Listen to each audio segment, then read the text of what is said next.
Hello viewers, আসসালামু আলাইকুম। সবাই কেমন আছেন? আজকে আমরা মুদি দোকানে সামনে ঈদ উপলক্ষে আমরা বারবিকিউ মশলা এবং চটপটি মশলা নেওয়ার জন্য আসছি। আপনারা দেখতে পাচ্ছেন এই দোকানটা হচ্ছে এটা অনেক কি বলবো? পুরানো দোকান, আর এটার লোকেশন হচ্ছে 11 নম্বর বাজার, মশলার গুল্লি। দেখতে পাচ্ছেন আমি বুঝি না ভাই, এই হলো মুখে দেন না, সবাই দেন। রাঁধুনি হলো হে। এটা হলো কথা, আপনি না বুঝতে পারেন, আপনি দেন, দেখেন না বুঝলে এটা অলরেডি বানানো আছে এটা।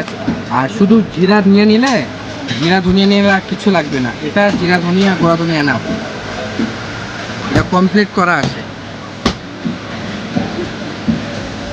কথা আছে, বিশ্বাসের বেলায় বস্তু তর্ক বহুদূর।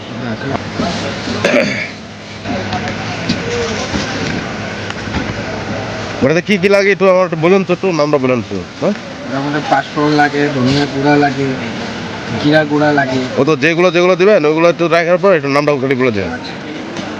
আপনারা দেখতে পাচ্ছেন অনেক চটপটি মশলা আনার জন্য খাজানা থেকে মশলা বের করছে। তাদের এই দোকান থেকে আমি প্রতিনিয়ত মশলা নিয়ে থাকি। আপনারা দেখতে পাচ্ছেন আজকে শুধু মশলার ভিডিওটা তৈরি করে দেখালাম।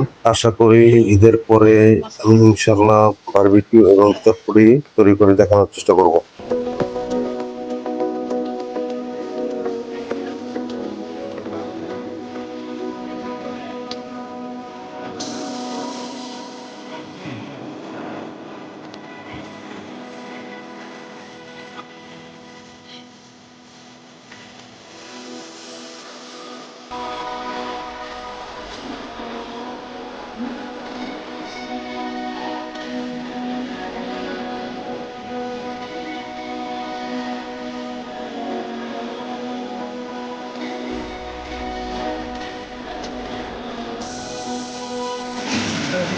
আর যখন তেঁতুলি দিবেন তাহলে তো এটা দেওয়ার প্রয়োজনই নাই।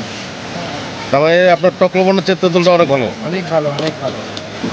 এগুলো কোনো রিয়াকশন ছাড়া তেঁতুল কোনো ক্ষতি করে না। টক লবণ তো আপনার একটা অ্যাসিড। আপনারা অন্তপক্ষে চটপটির ক্ষেত্রে টক লবণটা ব্যবহার করবেন না, তেঁতুলের টকটাই ব্যবহার করবেন। তার পাশাপাশি আপনারা খাবার লবণটা ব্যবহার করতে পারেন।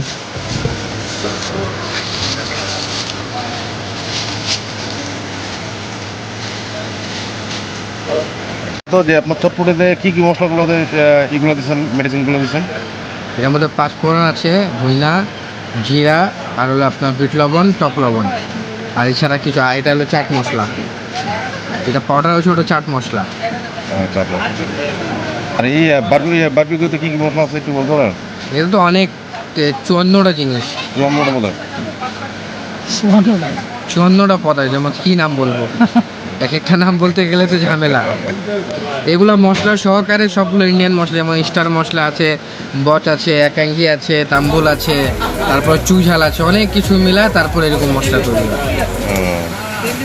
সব কিছু দিয়ে